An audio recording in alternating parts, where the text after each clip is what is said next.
ছোট্ট মনি খোকন সোনা মন দিয়ে বই পড়ো, লেখা পড়া শিখে তুমি হবে অনেক বড়। ছোট্ট মনি খোকন সোনা মন দিয়ে বই পড়ো, লেখা পড়া শিখে তুমি হবে অনেক বড়।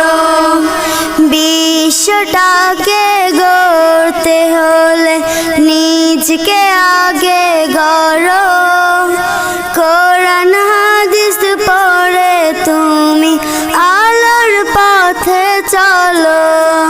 বিশ্বটাকে গড়তে হলে নিজকে আগে গড়ো, কোরআন হাদিস পড়ে তুমি